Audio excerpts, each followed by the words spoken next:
Fantastic. Do we have any introductions or pretrial matters to deal with? Yes, Your Honor. First, my name is Hannah Moore. Today I'm joined by my colleagues from the plaintiff who will now introduce themselves. Good afternoon, Your Honor. My name is Zainab Sayed. Good afternoon, Your Honor. My name is Colin Jung. Good afternoon, Your Honors. Carter Anderson. Together we represent the plaintiff in today's case, Ms. Elizabeth Bully. Good afternoon. Would you like to hear introductions from the defense first? Or would you like for me to continue with my pretrial? Pretrial matters first, I'll get to defense afterwards. Absolutely, Your Honor. First, we would like to invoke Rules 603 and 615, the presumed swearing in and constructive sequestration of all witnesses, barring party representatives. Does defense have any objection to that? No objections, Your Honor. All right, it's invoked. And our party, Ms. Bully, will be here and present throughout today's trial. Next, Your Honor, I'd like to direct your attention to a few things in that binder in front of you. First, a piece of relevant case law. It's on the second page of the case law tab. We have reason to believe that this trial, which is about a divorce, might concern a fact pattern about whether or not the marriage was for love or genuine feelings, or for some other reason. The piece of case law, Salter v. Ryan at the top, just clarifies that a relationship that starts as for some reason other than genuine feelings can evolve over time to become a relationship that is about love and genuine feelings. Next, Your Honor, if I could turn your attention to the pretrial order by Judge Maya Buckley, just past the stipulations. On that first page, just the second pretrial order, Judge Maya Buckley has already ruled on the 702 issues for the two experts who will be testifying in today's trial. All 702 objections have been waived to any conclusions contained within those experts' reports. Is that your understanding as well, defense? That's our understanding, Your Honor. With that, the plaintiff is ready to proceed into opening statements. All right, defense, introduction, pretrial matters. Yes, Your Honor. Good afternoon. My name is Ishan Chandani, and today I'm joined by my co-counsel, Ms. Howard. Good afternoon. Mr. Fredericks. Good afternoon. And Mr. French. Good afternoon. Together we represent the defendant in today's case, Mr. Tristan Nichols. Good afternoon. With that, Your Honor, we actually have one pretrial matter before we go into trial. We want to point out another piece of case law. It's at the bottom of the second page again. It should be Horvath v. Minzer. Let me know when you're there. This piece of case law just states that if the fact finder determines that the two parties were in a contract marriage, then the defendant has a much lower disclosure duty in his prenuptial financial disclosure. Okay, is that your understanding of the case law? It's not my understanding that it's characterized as a much lower disclosure duty, just that there's a lower disclosure duty, and it doesn't actually clarify what that burden constitutes. Thank you, I understand both of Apologies, your Your Honor. points. I'll read the case law, I'll reach my own conclusion on that. Absolutely, Your Honor. We don't have any further matters. We're ready to go into openings. All right, well then with that, let's do openings. Yes, Your Honor.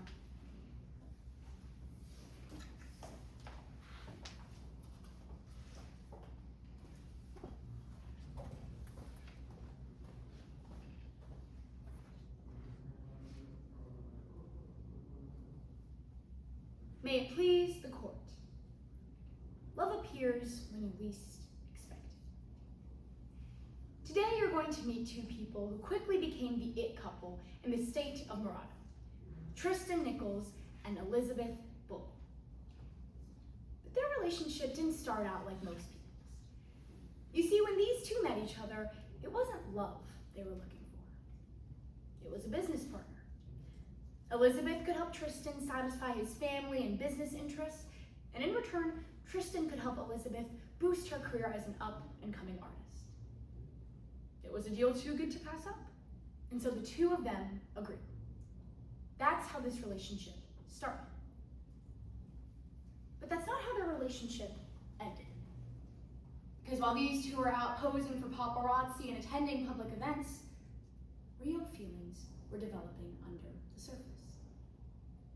Every meal eaten, conversation shared, and late nights spent together showed the two of them that this wasn't what they expected. This was real.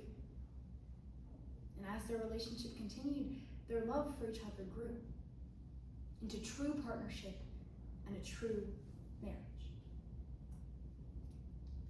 But unfortunately, you'll learn today that love was not enough for Tristan Nichols.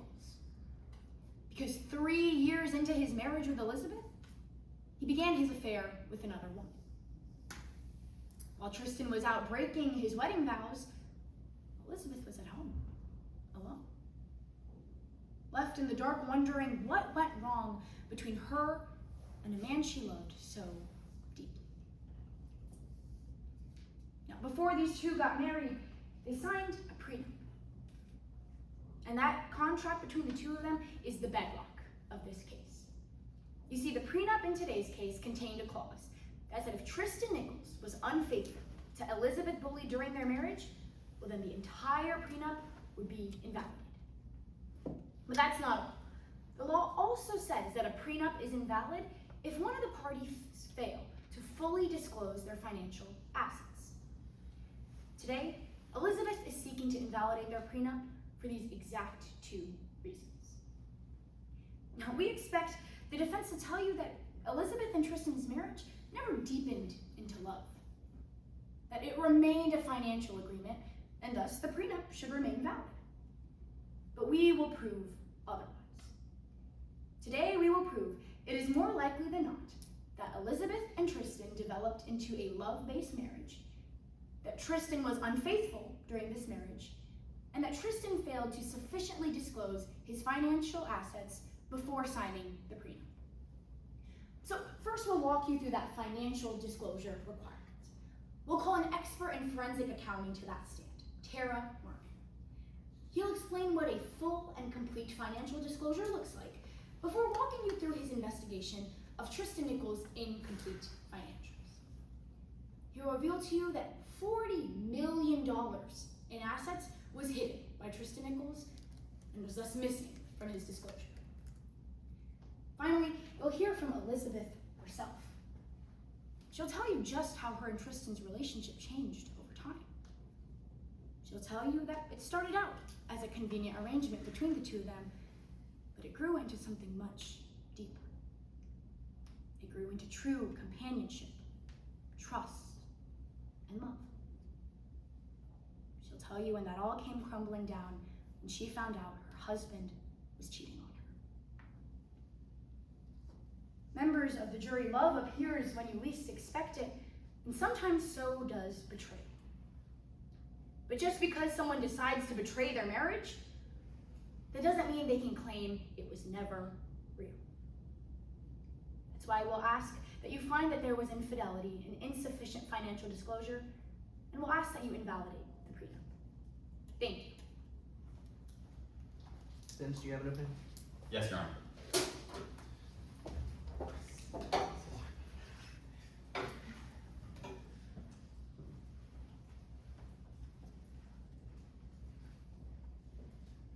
May it please the court. It was about the money then, and it's about the money now. I want you to imagine the sort of magazines you see at the grocery store checkout. New Hollywood it couple caught outside a restaurant by the paparazzi. They're ducking back inside, maybe covering their faces. But I'm gonna break something to you you probably already know. Most of the time, those photos, they are not what they seem. It was no accident the cameraman caught up to their car, no coincidence the paparazzi knew where they would be that night. It's PR. It's not about the loving relationship, it's about being seen with each other. It's about the money. You'll learn today that's the world that Tristan Nichols lives in. As the CEO of a multi-billion-dollar company, nothing's more important than good press. So, when he crosses paths with the Plaintiff, a sympathetic, starving artist, they both see an opportunity. He'll get the press he needs. He'll help her with her career. And like any good contract, they agree to the terms of the deal. They sign a prenup. In the event that one of them decides to leave, well, they both get the money they came with. You're here today because the plaintiff, she wasn't satisfied leaving with just her money. No. She wants his too. Because today, the plaintiff has sued her ex-husband to try to invalidate the prenup they both agreed to. And opposing counsel just told you about what she has to prove to make that a successful lawsuit. But the law says that all of that about the cheating, about the disclosures, none of it matters if the relationship wasn't real in the first place. That's the burden we've chosen to take on, to prove to you that the plaintiff and Mr. Bully, they had something called a contract relationship. All that means is it was a sort of business deal. Not about love, about the money. The law says if we can convince you of that by a preponderance of the evidence, just more likely than not, they both leave this relationship with the money they came in with. So to prove to you how we're going to meet our case, I just want you to remember two simple facts. You've heard them already. It was about the money then, and it's about the money now. Well, let's start with that first fact. It was about the money then. You'll hear it from Mr. Nichols himself. He'll take this stand. He'll explain to you that as the CEO of a multi-billion-dollar company, he needed a public partner. And in return, he helped out with Miss Bully's art career. You'll learn that every public display of affection, every romantic gesture, it was just for the cameras. And it never grew into anything more. So if that's what this relationship was really about, why this lawsuit? Opposing counsel told you part of the reason we're here today is about financial disclosure. But we'll call a financial expert of our own, who will tell you that the plaintiff's investigation, it was riddled with assumptions. And even if everything opposing counsel told you was true, our expert will explain you don't even need to disclose all your assets in a contract relationship like this one. That's why you'll learn our second fact, that today's trial, it's about the money too. About the money the plaintiff stands to gain. Because members of the jury, it's important you understand the stakes of this case. The plaintiff came into this arrangement a struggling, starving artist. But if she wins today, she will leave it a multi-billionaire. $3 billion of his dollars. Trust that by the end of today's trial, you'll understand she doesn't get to take money that's not hers from a relationship that wasn't real. Because it was about the money then, and it's about the money now. That's why we'll ask you to find Tristan Nichols not liable. Thank you. Plaintiffs, do you have your first witness? Yes, Your Honor, the plaintiff calls Mr. Tara Martin to the stand.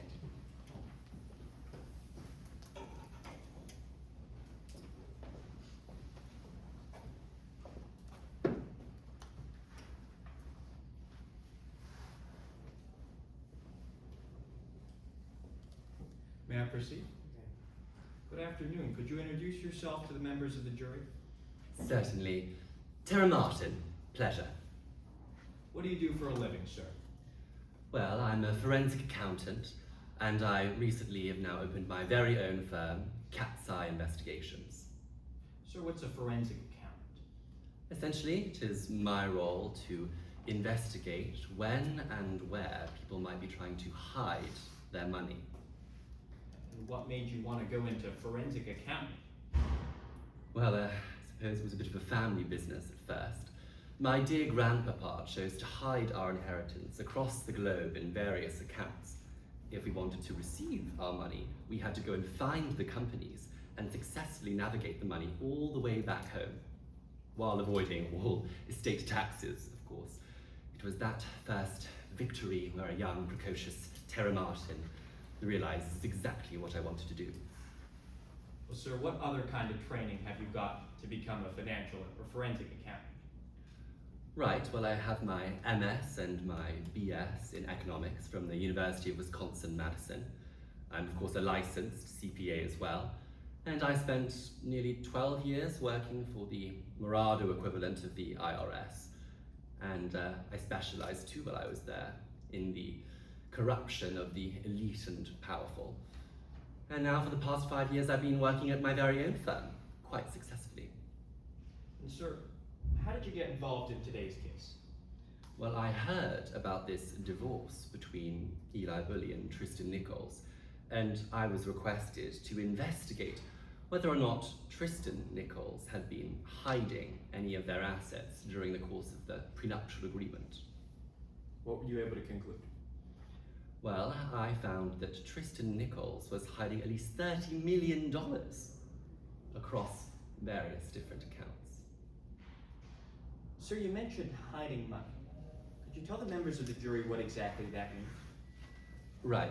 Well, during a prenuptial agreement, both parties are authorized, and they have to, disclose all of their assets to their upcoming spouse. Now, ladies and gentlemen, that includes whatever Porsches or tech companies you own, summer houses, and of course, bank accounts.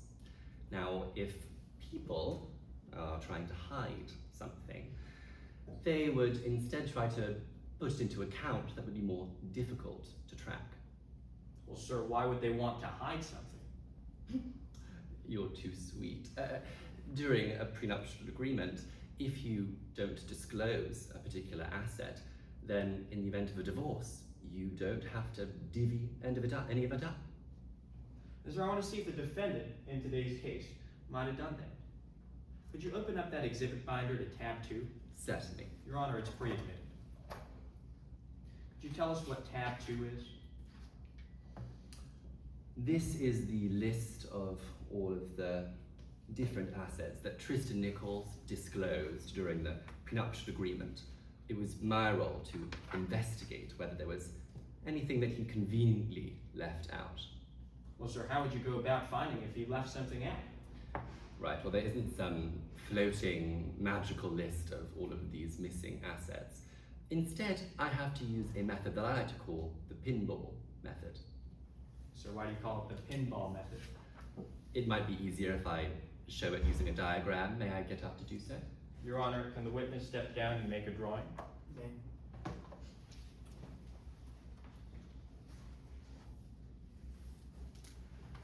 Hello, sir.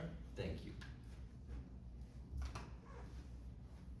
Now, could you tell the members of the jury what we're looking at here? Right, well, let's start with a legitimate transaction, shall we? Let's pretend that this oval is your bank account. Now, you might want to purchase various goods, such as to a baker, you might buy some bread, or to a car dealer, you might want to buy a car. Now, once you transfer those funds to those individuals, it is now their prerogative to spend them as they see fit, so they will spend on their own vices.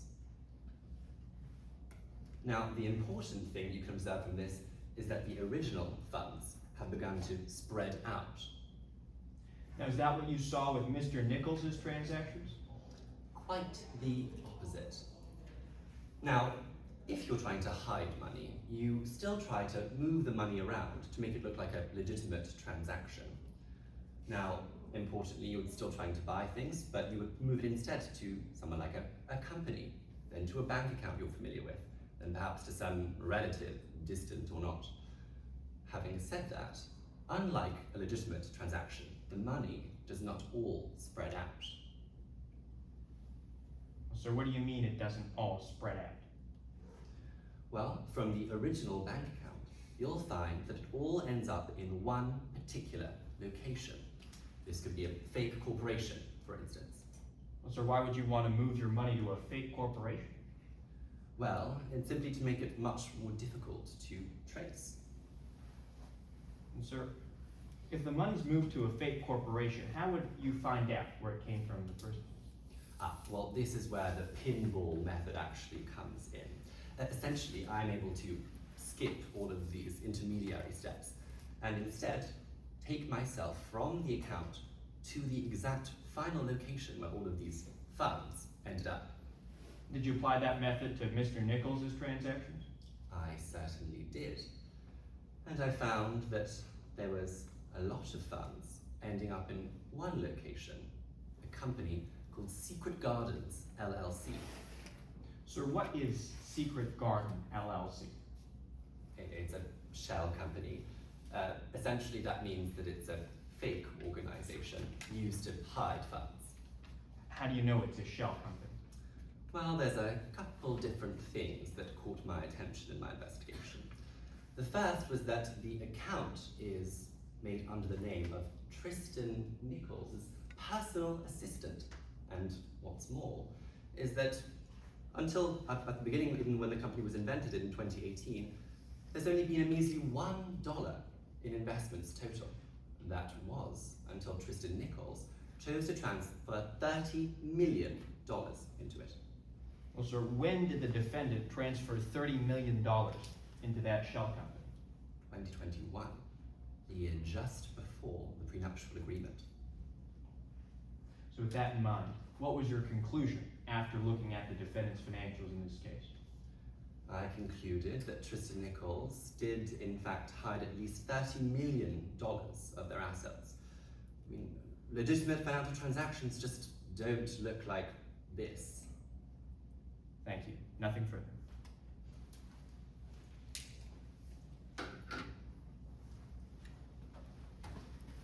Cross. Yes, Your Honor.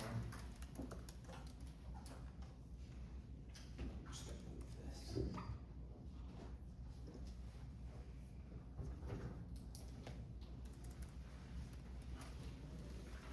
So your job today was to see if Mr. Nichols made a full financial disclosure, right? Yes, exactly that. To unearth any corruption that might be lingering. And there's two steps for that. Yes, First, you check for any undeclared assets, right? exactly. That's the mainstay of the game. That's what you told us about in direct examination. Yes, that's correct. But you never mentioned the second step, did you? No, this was the most focal part of my investigation. That was the focal part of your investigation, but the job's not over, because even if you find those undeclared assets, you have to determine if Mr. Nichols controlled them. Right. We can assume what was controlled, but you can never say for exact certain. That's why people use fake corporations. You can assume. Well, let's see if you finish the job. Because you just told us you concluded Mr. Nichols was hiding $30 million. Yes, at least. Hiding $30 million in a secret company called Secret Garden. Yes. Because you told us you saw transfers coming in and out of that company. Right. Well, going all at once just in 2021, it wasn't staggered investments, as you would expect for a company. And now you can't tell us why those transfers were made. Why? No, that's not really my role here. Can't say if Mr. Nichols ever even received those transfers. Well, the point is that it was being put into a different company, so it's under someone else's name, so you cannot directly say that it is his. You can only look at whose name it's under, and in this case, it was his assistant. Not my question. You can't say if Mr. Nichols ever received any of those transfers. No, I mean, they remained in the account. And like you just told us, you can't even say that Mr. Nichols' name was on that company at all. Right, it was just Uxili, the assistant. Mr. Martin, you're the accountant. You know that if you're getting married, you only have to disclose the assets you control. Exactly, yes. But the best answer you brought to court today was, I don't know. No. Sir, you think it's impossible to conclude who controlled that company. Right. We're never allowed to say for certain who potentially controlled the company. We can just make a conclusion of what we think is most likely. Sir, that's a yes. You think it's impossible to determine who controlled that company. Right, with the full 100%, yes, technically it's impossible. You're telling us that was impossible to find. Let's see if you even tried. Because Miss Howard and I, we actually asked you if you wanted to interview Mr. Nichols. Yes, that's correct. Sir, you said no? Yes. You said it'd be a waste of your time? Right. It's not part of my necessary investigation to actually have to interview whoever I'm dealing with. You thought it'd be a waste of your time to ask Mr. Nichols about that company? Right, it's not relevant for me to determine. I'm just looking purely at the suspicious financials. But sir, you're saying it's not relevant. That's the entire second step of your investigation. And you're saying it was a waste of time? No, just that investigating in terms of an interview is never required. So you never asked him if he had control over any of those assets? Again, that would involve engaging in conversation, which is not part of the protocol. It's not part of the protocol. Sir, you wrote in your affidavit that that's common practice in your investigations.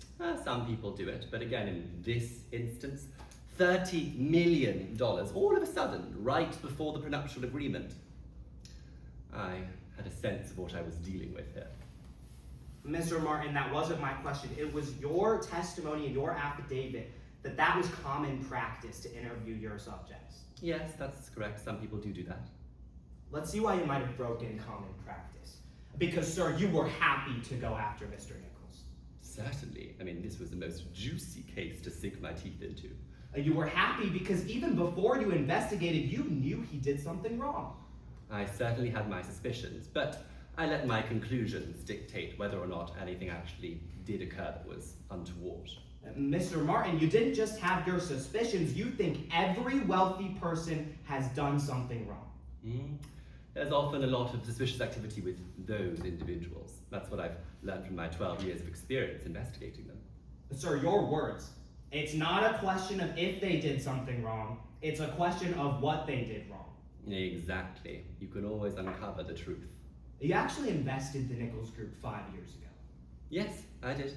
You thought you were uncovering something big. Yes, that's correct. So you got fired. Right, yes, it was an unsuccessful investigation. But I'm doing much better now with my firm, Cat's Eye Investigations. Your supervisor, he shut down that investigation. Right, yes. After 12 years of dedicated service, you got pushed out of the Department of Revenue. Right, it was my time for a new venture. You were blacklisted from all government jobs. Right, that's correct. And you blame Mr. Nichols. Well, I blame that case, which is particularly why I was excited to see if I had been right all along. Well, that all stops today, doesn't it? Meaning? Well, sir, you think this is your golden opportunity for a takedown. Exactly. I know what I've seen and what I've concluded, and I'm confident in my conclusions. And so, sir, you're testifying here today for free. Yes, I am. Nothing further. Is there a redirect in this competition? No redirect. There is a redirect to this competition, but no redirect for this witness, Your Honor. All right. Sit down. Thank you so much for your time. I believe we have a defense expert as well. Yes, Your Honor. The defense calls Lynn Meyer.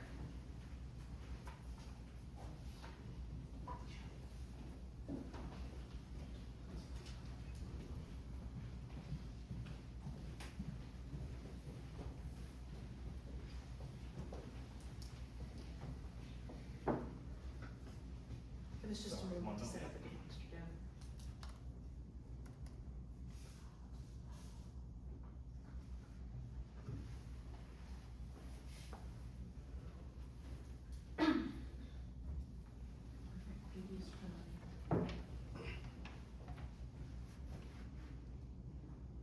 Good afternoon. Could you please introduce yourself to the members of the jury? Good afternoon. My name is Lynn Meyer. What do you do for a living? I'm an accountant. I serve as the managing director of a financial advisory firm, BTS Partners. Why accounting? I grew up with immigrant parents, and they often asked me to translate a lot of tax documents. As I grew older, I realized I was quick with numbers and pretty good at saving my parents $1 here and there, so I made a career out of it. Did you have to go to school for that? I did. I went to Northwestern to study applied math, and then I got my MBA at Texas McCombs. Could you tell the members of the jury about your responsibilities as a managing director? Sure. As a senior leader at the firm, I'm mostly responsible for business strategy development and client acquisition. But at my core, I'm an accountant. I specialize in wealth management, asset planning, and financial auditing. I want to focus on the last thing you just mentioned, a financial audit. What is that? A financial audit is an independent review of an individual or a company's financial documents. In this case, I was asked to determine whether Tristan Nichols made a complete financial disclosure when it came to his prenuptial agreement. That form is an important step to make sure the process is transparent for both sides. Well, how do you determine if someone did that financial disclosure properly? That's where it actually gets interesting, because you don't actually have to list all of the assets you own a portion of. What matters is what assets you control. What do you mean by control? It might be easier if I could show you. May I? Permission for Ms. Meyer to step down for demonstrative? Yes. Miss Howard, I'll have you pass me those sticky notes right there. Sure. And I'll take the orange, you can keep the green. Okay. Let's pretend that I'm a successful startup founder in Silicon Valley, and I have a new idea for a startup. Ms. Howard, would you like to get in on this? Absolutely. All right. These sticky notes will represent company shares. Since it's my idea, I'm gonna get majority. Let's say it's 70-30.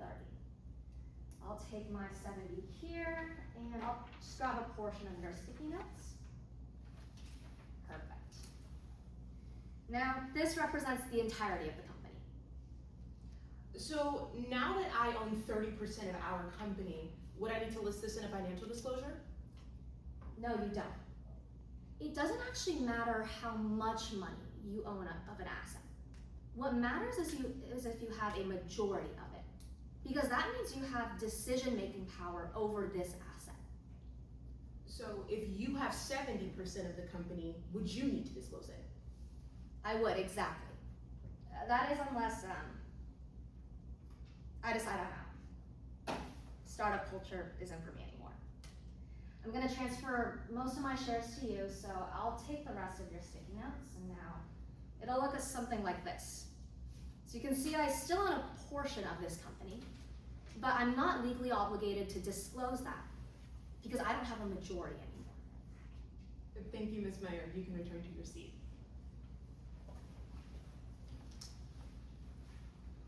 I want to talk about your investigation in today's case. How'd you go about it?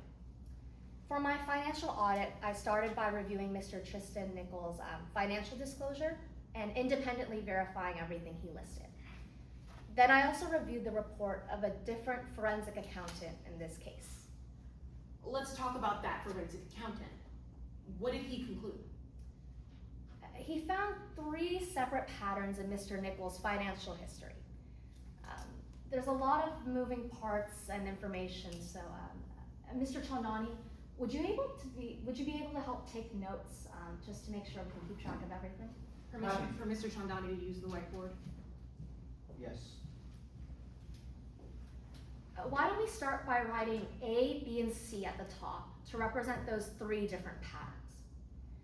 Now under pattern A, he found that there was $30 million transferred to a company. So we'll write company under A. In pattern B, he found that there was $10 million deposited into a bank account in Switzerland. So we'll write bank account under B.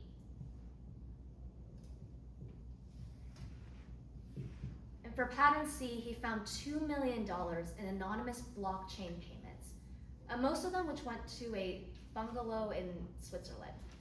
We can write bungalow under C.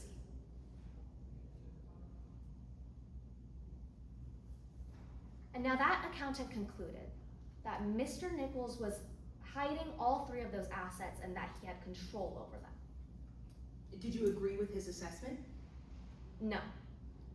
The issue here is that he immediately jumped to concluding that Mr. Nichols was hiding those assets without sufficiently exploring other alternative possibilities. Well, let's start with the first pattern you mentioned, the company. What did you find? I found that there wasn't enough information as to why or how money was getting deposited into that company. What do you mean?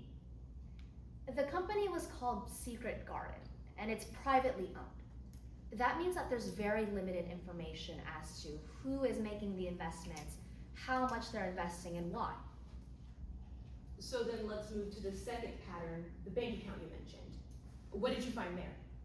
Oh, so under that bank account, in Switzerland, I'll be the first to tell you that on the surface that can look suspicious. But I want to make something clear in that there's nothing illegal with transferring money right before a marriage or a prenuptial agreement, as long as any applicable taxes have been paid on that amount. Were you able to find an explanation for that international transfer? I was, when I started looking into pattern C. Well, let's move on then. How is this bank account and the bungalow related?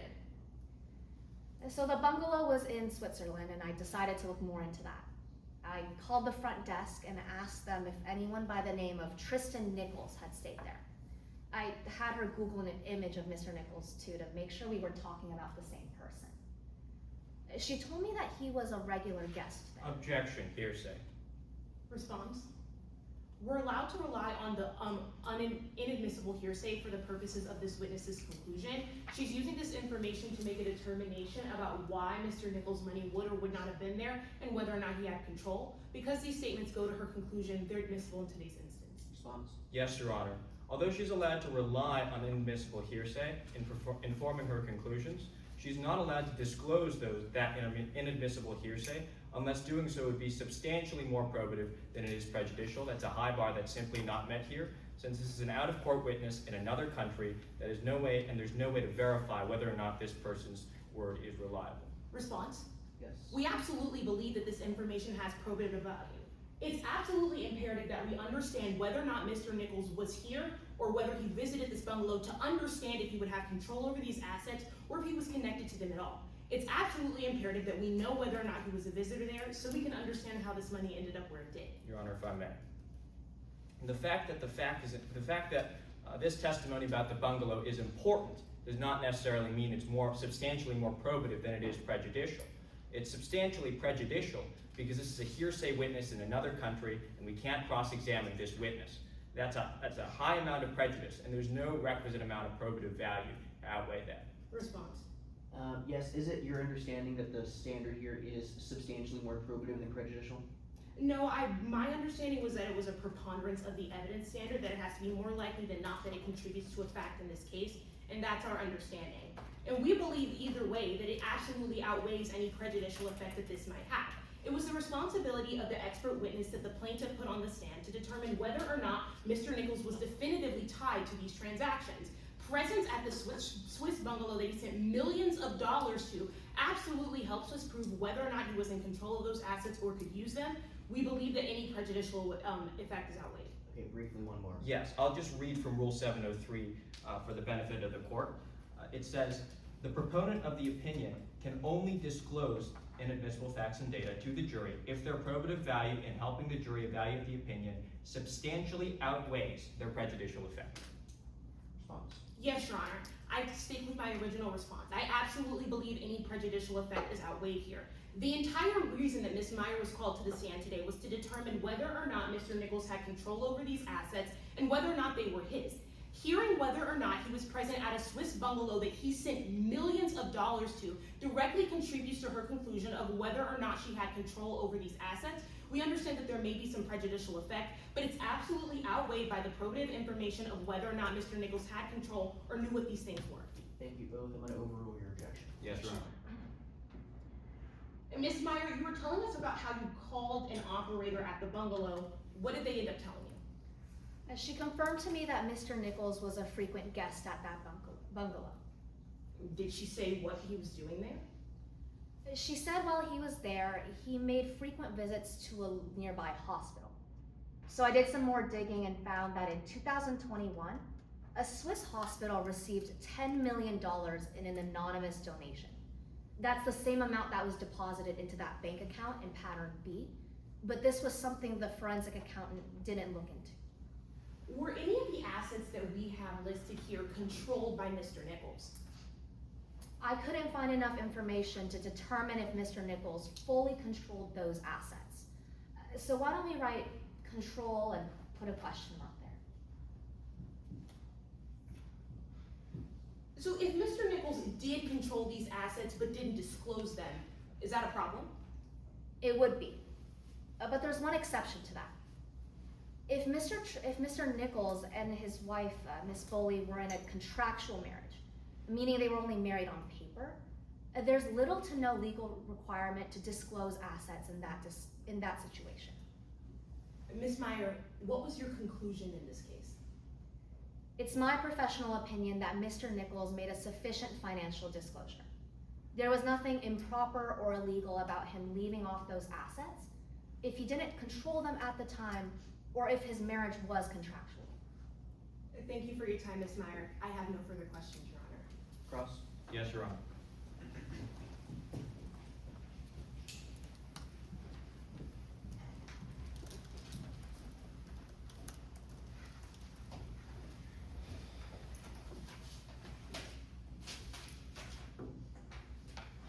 May I proceed? Good afternoon, Ms. Meyer. Good afternoon. I want to start by talking about whether the members of the jury can trust what you're saying. So, Sure. you didn't mention this on direct examination, but you personally know the defendant. That's right. We actually went to boarding school together and would see each other there. You're friends with the defendant. We did a couple of extracurricular activities together. We were in band and did something called mock trial. You actually started a band with the defendant. That's right. There was 5 of us. What you learned when you were interacting with the defendant at that boarding school was that you can make a lot of money bending the rules for rich and powerful people. That's what you learned. I did learn that. Let's talk about your expertise. Your focus is on avoiding taxes. That's your professional focus. That's not how I would characterize it, but that's what our high-profile clients retain our services for. Your clientele, your usual clientele, aren't people who are looking to marry each other. Not always, no. Your usual clientele are rich people who are trying to keep as much of that money from taxes as possible. Tax loopholes exist, and our clientele retain our services to help deal with complex tax issues. You don't have any special expertise in prenuptial agreements. Not prenuptial agreements, no. You don't have any special expertise in managing finances around a marriage. Not for a marriage, no. You have never testified in a court of law before as an expert in finances and marriage. That's true. This is my first time testifying as an expert witness. That's right. You've never testified as an expert witness of any kind in a court before. That's true. And I want to talk about what exactly you saw in these 3 patterns here. You saw that the defendant made a $30 million transfer to a company called Secret Garden LLC. Yes, both me and the other forensic accountant agreed on all 3 of those patterns. $30 million. And you know that Secret Garden LLC had a value of $1 before that transfer. Yes. In 1 year, the value of that company jumped in valuation from $1 to $30 million. So you're telling us today that a company worth $1 in which the defendant invested $30 million and you don't know who controls that company. That's true. There wasn't enough information to determine who actually had control over that company because it's privately owned. Now you're telling us today that the alternative explanation for who controls that for that $30 million transfer is that Mr. Nichols had incompetent financial advisors. That's your opinion. That's true. I think a lot of the possible explanations that the other forensic accountant came up with was more likely to be incompetent financial advising. I wouldn't advise personally a lot of these different transactions. That's a yes to my question. Your explanation for pattern A, the most likely explanation, is an incompetent financial advisor. That's your claim today. That's true. That's one explanation. You'd say that is the explanation. Sure, I wouldn't advise something like that. Let's talk about why you might conclude something like that. You're aware that the defendant's financial advisor was a company called Chandler, Moon and Nelson. That's correct. You see Chandler, Moon and Nelson as a hated rival. They are one of our firm's biggest rivals. That's Hated true. rival, yes or no, ma'am? That's correct. You'd like for the defendant to invest his money with your company and not Chandler, Moon and Nelson. That's true. We'd love to bring on Mr. Nichols and his company, the Nichols Group, as clients. And so, sitting here today, you've told us that even though Mr. Nichols invested $30 million into a company worth $1, you think that's Chandler, Moon, and Nichols' fault. If that's where he's getting his financial advising from, I'd agree with that. Nothing further. Any redirect? None. May Ms. Meyer step down. You may. Thank you.